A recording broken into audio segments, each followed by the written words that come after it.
The Locked On Podcast Network presents the College Sports Big 3 in 30. The three biggest stories in college sports. From our local experts at the Locked On Podcast Network. We bring you the real story. Why it matters, what's next, who wins the big game, and more, all in 30 minutes. The College Sports Big 3 in 30 starts now with the biggest story in college sports. The preseason coaches poll is out, and your Texas Longhorns stand alone at the top. You are Locked On Longhorns, your daily podcast on the Texas Longhorns. Part of the Locked On Podcast Network, your team every day. Earlier today, the first iteration of the 2025 USA Today coaches poll was released. Well, you didn't have to scroll very far to find the Texas Longhorns. Actually, you didn't have to scroll at all because Texas is at the very top. That's right. For the first time in program history, the Texas Longhorns will open a season as the number one team in the coaches poll. Kind of hard to believe with all the success that this program has had over the years that they've never started the year in the coaches poll as the top ranked team in America. But here they are in 2025, one of the favorites to win the national championship.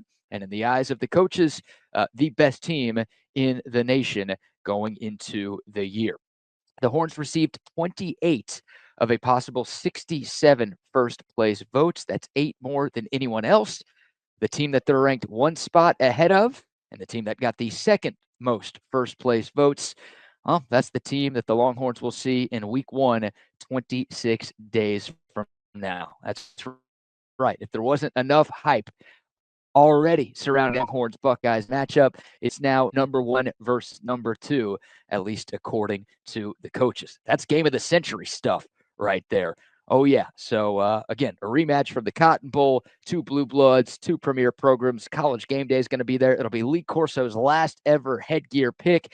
And then now everything else, you throw the fact that at least according to the coaches, these are the top 2 teams in the land that'll be duking it out on August 30th.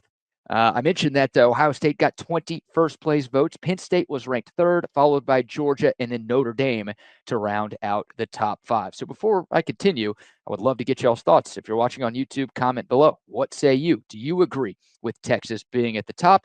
Would you have somebody else there instead? If so, who would that be? Would love to hear from y'all. A few notes on the poll itself before I kind of dive into that question. Texas will play 4 teams that are in the top 25. At number 2, Ohio State. At number 4, Georgia. And then Florida came in ranked 17th. So at number 17, and then the 4th ranked opponent on Texas's schedule, at least as of right now, that is Texas A&M. They came in at number 21. So according to the coaches, Texas will play its 3 toughest opponents away from Austin. And I think if you surveyed 100 Texas fans and you asked them to rank the 3 most difficult games on the Longhorns 2025 schedule, I think the most common answer you would get, Georgia, Ohio State, Florida. Maybe you flip-flop the first 2 and put Ohio State ahead of Georgia. But I think most Texas fans believe that those are the 3 hardest games that Texas will play in the regular season. I tend to agree with that as well. So the 3 toughest games will be away from Austin this year. I better not hear people complaining about Texas having an easy schedule. I'm sure we will when the Longhorns are in the mix at the end of the year once again. A couple of other schedule nuggets. There are 9 SEC teams ranked in the top 25. That includes Texas, so 9 total. Oklahoma is not included in that group of 9. For the first time since 1999, that's wild here, OU will not start the year ranked in the preseason top 25 in the coaches poll. The AP poll comes out 7 days from now, so we'll see if the Sooners are ranked there. But boy, how the mighty have fallen. Oklahoma unranked in the coaches poll to begin the season. We'll see where these teams stack up in the rankings, obviously, when we get to the Cotton Bowl in early October. But yeah, Texas will play 4 of the other 8 preseason ranked teams in this coaches poll. A couple of weeks ago, Steve Sarkisian was speaking at the Texas High School Coaches Association event in San Antonio, and he was asked whether or not he cared about his team's preseason ranking. He said, quote, "I don't really care about the rankings, truth be told. I've sat up here and said the rankings don't matter when we weren't ranked very highly. I don't think that's going to change if we are ranked higher than Ohio State. preseason rankings are great. I think they're great for the fans. I think they're great for the popularity of our sports. It keeps the conversation of college football on the forefront of people's minds, the media, things of that nature. I think it's awesome for our sport, the fact that we're talking about week one matchups and all of those things. But in reality, they don't matter. What we do on the field and the way we perform is going to ultimately be what dictates how our season goes. That part doesn't hit me too much that way, end quote. So I agree with Steve Sarkisian. I think preseason rankings are great for the sport. A lot of people are trying to get rid of them. I can't figure out why. But at the end of the day, they don't really mean anything. All that matters at a place like Texas is where you're ranked at the end of the season. So, yeah, it's cool. You're making school history. First time that you've ever started the year as the number one team in the coaches poll. That's great. You've earned that spot. But no one's going to remember that if Texas comes up short of expectations this coming season. All that matters is where you are when the year is all said and done. Being preseason number one is cool. Being postseason number one is a hell of a lot cooler. Now, diving into the question, is it fair that Texas is the number one team in the land? I think it is. They're the only team in the country with back-to-back appearances in the college football playoff semifinal. They made it 2 straight conference championship games. They've won 1. They were just picked to win the SEC. They had more players on the preseason all-conference team than any other school in the conference. Of course, they lost a lot, but they lost a lot last year and had an even better 2024 than they were in 2023. So they've already shown in the Steve Sarkisian era that they can withstand losing double-digit draft picks and be really good. And oh, yeah, they did that in their first year in the Southeastern Conference. So this team is loaded with talent. They're loaded with depth. They're loaded with experience at key positions. They've got one of the best coaching staffs in the country. They also have continuity on the coaching staff. Not a lot of the teams that are ranked around Texas in this poll can say that they've got both of their coordinators. Help, all 3 of their coordinators, if you want to include special teams as well. Not a lot of teams have all 3 of their coordinators back. Texas is actually going into year 5 with the exact same crop of coordinators. So they've got pretty much everything that you would look for in a top-ranked team. Are there questions? Of course there are questions. That's why Texas was far from a unanimous number one, and that's why Texas might not be the number one team when the AP poll comes out in a week. But you look at all of the teams right below Texas, Ohio State at number 2. They lost more players than the Longhorns did, and they lost both of their coordinators, and they don't know who their quarterback is going to be 26 days from now when their season starts against the Horns. You look at Penn State at number 3. Could James Franklin win a big game? I don't know. Is Drew Aller good enough? Are the receivers good enough? They've got a new defensive coordinator as well. They've got some guys to replace on that team. Georgia at number 4, another team with double-digit draft picks in the 2025 NFL draft. They're replacing a quarterback as well with a guy that not a lot of people know a whole lot about. You look at Notre Dame at number 5, same thing. Bunch of draft picks, new quarterbacks. You go down the line, there's no spotless team in college football this year. That's the point that I'm trying to make. Like, nobody is perfect this season, but I would take Texas's situation over just about everybody's in college football. Again, tons of talent, a lot of depth, experience in key positions. Yes, you're breaking in a new quarterback, but the quarterback you're bringing in is going into his 3rd year with the program, and we know who he is. 5-star recruit, all the hype, the training that he's had. We feel like he's ready for this moment. Again, I think Texas is in a really, really favorable position, and it's clear that I am not alone. So we'll see. Am I right? More importantly, are the coaches right? Time will tell, but Texas very worthy of being in the mix at number 1, and I have no problem with Texas getting that selection. Can't you tell by the hat that I'm wearing today? Again, for those of you who are curious, the preseason AP poll drops next Monday. That's the one that the TV partners will use. So when you're looking at the score bug for Texas, Ohio State in 26 days, the coaches poll ranking is not the one that you're going to see. It'll be the AP poll. That's the one that most people talk about throughout the course of the season until the actual CFP rankings come out. But, man, crazy that Texas has never been the number 1 team in the coaches poll to start a season. They are here in 2025, and we'll see where the Longhorns land in the AP poll 1 week from today. Ever wished managing your money felt easier? With Monarch Money, it can. Whether you're growing your savings or planning a big purchase, Monarch puts you in the driver's seat. It's like having your own personal CFO, giving you full visibility and control over your finances. Monarch Money is more than a budgeting app. It's a complete financial command center. You can track all your accounts, investments, and spending in one place. So in addition to managing your money, you're also building wealth. Take control of your finances with Monarch Money. Use code LOCKEDONNFL at monarchmoney.com for 50% off your first year. That's monarchmoney.com, code LOCKEDONNFL for half off your first year. The new coaches poll is out, and Illinois football debuts at 12. You are Locked On Illini, your daily podcast on the Illinois Fighting Illini. Part of the Locked On Podcast Network, your team every day. Illinois football, yes, Illinois football debuted at number 12 on the USA Today coaches poll. Go ahead, take a minute. I'll let that sink in. I believe this is the second highest preseason ranking we've had in school history. This is a sign that coaches all around the country and the establishment are saying, hey, we see you. But here's the reality. While it's exciting, while it's certainly fun, this number ultimately means nothing. If Illinois doesn't show up and deliver this fall, then all of it was for naught. And today, we're going to break down why this ranking matters, why it doesn't, and why Bret Bielema, this coaching staff, and these players are officially on the clock. So as of today, let me be clear. This ranking is significant, especially when you consider where this program is coming from. According to quick research, the last time Illinois was even ranked in the preseason was 2008. And that's coming off that Rose Bowl season. That team opened at 19. Before that, you're digging into history books, years filled with what ifs, near misses, and rebuilding seasons. So yeah, in a lot of ways, this season is validation. This is the national football world saying Illinois could absolutely be for real. And it comes on the back of a 10-win season, of course, the Citrus Bowl victory, and 4 ranked wins in 2024.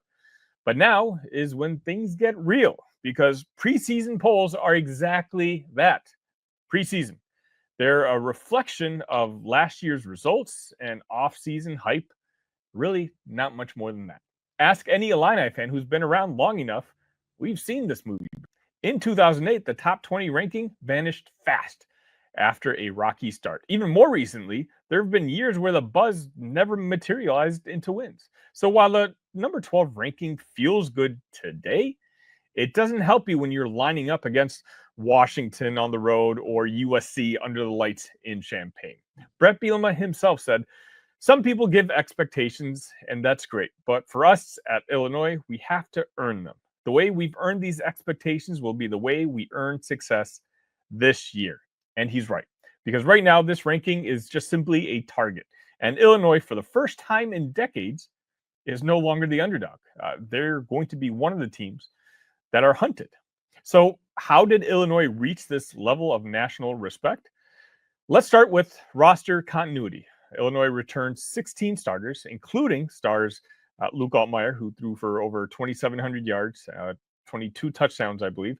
Gabe Yakis, who I talked about extensively on Monday's episode, 8 sacks, 13 for loss, legitimate All-American candidate.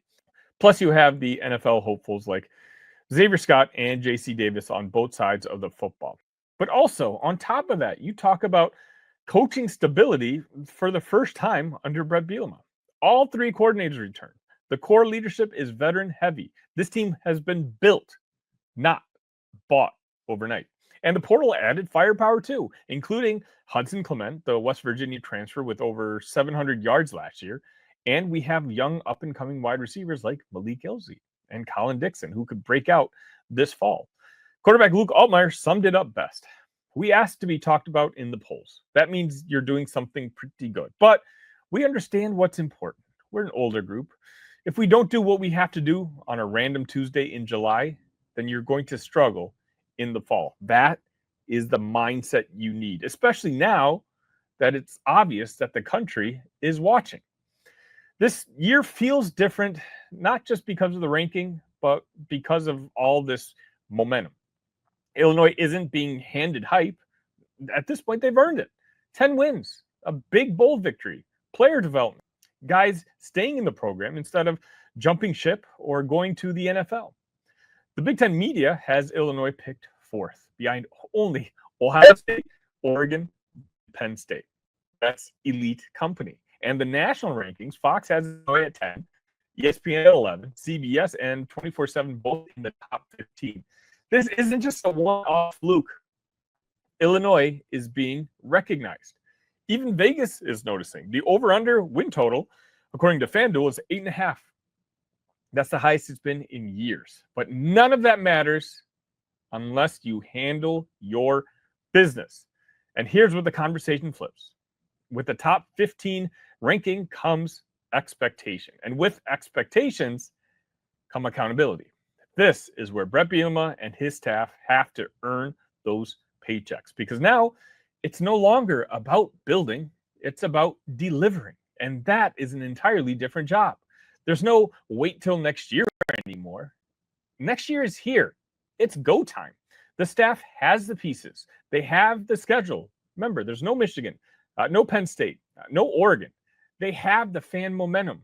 They are selling out seats. They have the returning core. They even have transfer depth.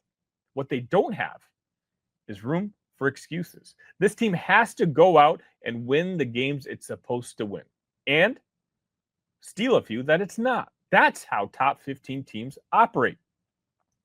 Illinois is going to open under the lights against Western Illinois on August 29th, 6:30 p.m. on Peacock. But from there, the road starts to get real. We're going to have a game at Duke. Later on in the season, we have games at Washington. Of course, we have home games against USC, Ohio State, and very tough trips to places like Bloomington for the Indiana game. It's a schedule with trap games, but also statement opportunities. A 10-win season isn't just possible. At this point, some people, it's an expectation. And you know what? Overall, in the grand scheme of things, I think that's a great thing. But it's also new territory. The message from inside the program seems clear. We know what this means. Now we have to go and prove it. So you let me know right now at 12, when you saw that ranking, too high, too low, or exactly where this team belongs.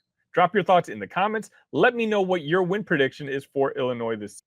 I'm guessing in about 2 weeks or so, I'm going to do my game-by-game prediction. And I'm just being honest with you guys. I don't know where I'm going to stand. I can go, honestly, as low as 7 wins. I can go as high as 10, maybe even 11 wins. So right now, I feel like I change my mind every single day when it comes to the game-by-game. How many games is this Illinois football team going to win? But seeing the expectations now being set forth, you're not going to surprise anyone. You're debuting at number 12 in the coaches poll. With that, it comes a sense of just being unfamiliar with what this feels like. I talked about this on X. It's one of those where I see it and I'm excited. I'm genuinely excited. But with the years of being an Illini football fan and seeing how we followed up these successful seasons, I am admittedly a little bit worried. But Coach Bielema has been very insistent that at some point we have to drop the past. And I will say that if any coach can do that for Illinois football and make us feel comfortable in what's going to be the new reality, well, it's Coach Brett. At this point, we've all been there, logging on early and waiting forever for concert tickets to go on sale, only to lose your spot for a show you've been dying to see. Live music should be about making memories, not dealing with the stress of ticket shopping. That's where Gametime comes in. Gametime makes getting concert tickets faster and easier than ever. Prices actually drop as it gets closer to showtime, and you can save up to 60% off with their killer last-minute deals.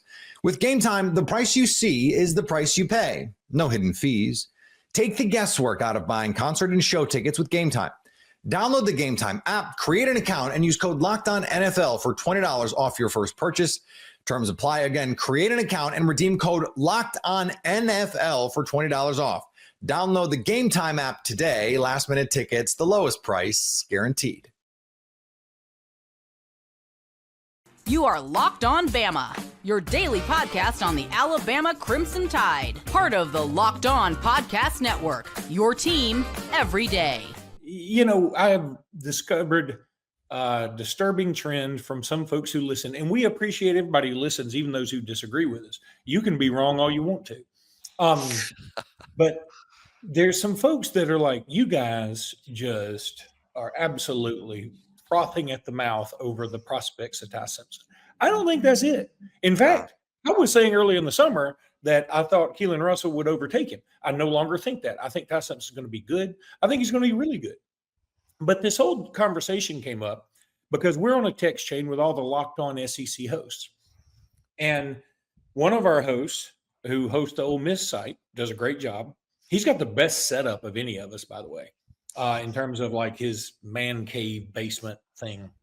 But he said, I'm about to tick off some Texas and Florida fans because I'm going to say Austin Simmons is the best young quarterback in this conference. And Texas fans are going to lose their mind because of Arch Manning, and Florida fans are going to lose their mind because of DJ Lagway. He's not saying he's the best quarterback in this league. I mean, that plum is obviously going to go to boy, I want to say Landon Duckworth again. We had to start over recording because I said Lenore Sellers. And Garrett, that's qualifier young. He's the qualifier young. So I guess he wasn't saying Austin Simmons better than Nussmeier and Lenore Sellers, I guess. By the way, isn't Austin Simmons the guy who like graduated at age 15 or something, graduated high school at age 15? He's so young, it would have knocked Ryan Williams off the front page. He just wasn't playing, when he was, quote, that young, but he like showed up to Ole Miss. I'm sure he was 17 when he showed up to Ole Miss because he was young and then reclassified. And, I'm not a big reclassification fan, as you all know. I mean, obviously there's going to be exceptions to that rule, but we'll see. I know this. Stephen Willis, the Ole Miss Locked On guy, he's not the only one. There are some Ole Miss people close to the program that are insanely high on Austin Simmons. I hope it's what he's been showing them on the practice field, and it's not an overreaction to the one series he had against the Georgia Bulldogs last year when he came in for a hurt Jackson Dart led Ole Miss down the field, score a touchdown against Georgia, and that was kind of, I think a lot of Ole Miss fans, they're high on him over that, which I understand it, but boy, I say all the time, the enemy of a good evaluation is small sample size. That's about as small a sample size as you can get. Okay, but it did raise the question with me, and we didn't bring it up in the text chain because I didn't want to start another firestorm, but I mean, I started thinking, like, why wouldn't that be Ty Simpson? Now, you could make the case Ty Simpson doesn't qualify as young, but I'm going to make the case that Ty Simpson, I'm going to say this. I'm going to make a prediction. This is going to be, this is loud. Ty Simpson's going to be an all SEC performer, team 1, 2, or 3. And I don't think it'll be 1 or 2. That's a loud prediction because I've been raving all summer long about how deep the SEC is in high-quality quarterbacks. I mean, and in terms of proven guys, I mean, Nussmeier's proven, Sellers proven, Lagway, as far as I'm concerned, proven. John Mateer, very proven. I know Arch is unproven, but I couldn't be more confident in the assertion that Arch is going to be great. You got Ty Simpson. You got Ole Miss fans just so excited about Austin Simmons. The guy I leave out all the time might be the best one of all of them, frankly, and Diego Pavia, who, I think we sort of forget him at times because we say, oh, Vanderbilt, oh, gimmicky. I don't know. You look at Diego Pavia's numbers, and they're pretty ridiculous. They're frankly Heisman worthy. He just can't win the Heisman at Vanderbilt going 6-6. They're going to have to do something more spectacular than that win-loss wise. But this league is full of great quarterbacks. For you to predict that Ty will be first, second, or third team is a heck of what I'd call a loud or bold prediction. But I don't disagree. I'm not going to sit here and say you're wrong because I've been driving the Ty train for quite a while. I think Ty's going to be really good myself.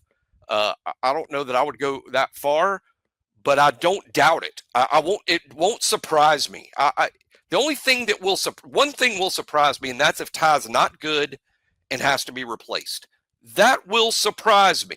If Ty's so not good that they go with one of the other two. Keelan, super talented, probably not ready. Austin Mack closer to ready. I'm just not convinced he's got the ceiling, that Keelan Russell has. But I'm super high on Ty. I'll tell you one more thing while I've got the floor. I'll go ahead and get it out of my system now. You know, one thing's going to infuriate me is when Ty's good and all we read or hear from Alabama fans is why wasn't he playing last year? It's gonna. Oh, that's coming. It's gonna drive me nuts because if for 100 reasons, but I'll just go with one right now, and that's when Arch is great, then why didn't Sark bench Quinn Ewers last year? And he wasn't going to do that. Just like DeBoer wasn't going to bench Milroe, and Milroe got drafted 4 rounds higher than Quinn Ewers. And Arch Manning, probably better player than Ty Simpson, to be honest, and he didn't bench his senior leader, dependable, winning quarterback, and so it's gonna upset me. But y'all are used to me being upset and ranting and being the old man, shaking my fist at the clouds. I'm already regretting that I've made this proclamation because I'm now thinking I'm going to be wrong. But it's almost me, like I just sort of got my hackles up a little bit thinking about, hey, look, Ty's going to be in a bunch of big games. He's going to be in a bunch of primetime moments. He's got a fantastic receiving core. He's got an offensive coordinator that is probably going to be better than last year's offensive coordinator. He's got a really good offensive line. Got a great center. That's always crucial. Got a lot of tight end options. I'm buying in. I'm buying in more and more. And I understand some people are like, you were just gumping out all over Bammer. Okay, fine. Can I do it one time? Can I Bammer up one time? Can y'all let me do that? So many people consider it blind optimism. Oh, you're just blind optimist because you're just always going to be optimistic about Alabama. There's logical reasons that Ty is very likely to be good. And let's start with the fact he's a 5-star prospect, a 5-star. And the last few Alabama guys that have taken over at the same age as Ty, Mac Jones, Jake Coker, Blake Sims, Greg McElroy, all those guys won championships and they took over late in their careers. None of them were 5 stars. Ty is. And nothing's happened to his skills to diminish. He hasn't been hurt. So there's a logical reason. Why is Jimmy and Luke so high on Ty? I mean, why them two? Here's someone else high on Ty. Kalen DeBoer. Kalen DeBoer knew Ty was likely to be his quarterback. Did he go to the transfer portal in the winter? No. He saw Ty first team all spring. Did he go to the transfer portal in the spring? No. Is Keelan Russell and Ty Simpson battling neck and neck? No. Ty's ahead. The coaches have told us he is. It's not just Jimmy and Luke.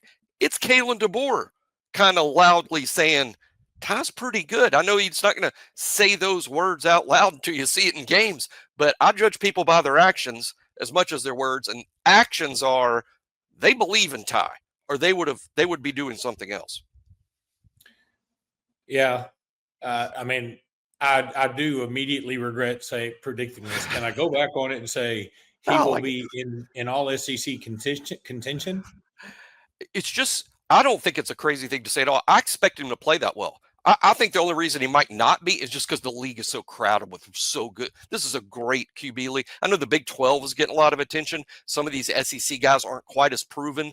I think they're going to be really good. Even teams in the league, Bo Pribula, Missouri might be really good. I think people are a little harsh on Gunnar Stockton. Kirby Smart believes in him. I mean, Kirby's a Gunnar Stockton fan, and Kirby sort of knows what he's doing, right? I think the league is just full of good quarterbacks. It is, and but when I think about John Mateer, and certainly he'd be an option, but I wonder what kind of receivers they have because they lost their best receivers. And so right. I just look at it like Ty's got the pieces around him. I'm not saying he's going to have a Vince Young type of year. I'm saying he's going to be 3rd team on the SEC. I don't think that's nuts. No. And some people, I think it's Jordan Rogers, somebody on the SEC network said John Mateer would win the Heisman. My first thought was, does he have enough receivers to make that happen? Because they have the schedule to make that happen. I mean, Exactly. when's the last time somebody won the Heisman without winning a bunch of games? Yeah, the schedule is too tough for Oklahoma. I saw just today, because we're going to talk about it in segment 2, but Oklahoma plays as many top 25 teams as anybody, and I question the receivers. But I know this. I knew all about Mateer. Mateer's not new to me as a college football guy, but the Mateer I've seen this summer and in fall camp that they've covered on SEC Network, and I saw him at SEC Media Days, the more I learn about Mateer, the more sold I am on this guy as a legitimate dude. But I'm with you, Luke. He does have a great running back in Jaden Ott, the transfer from Cal.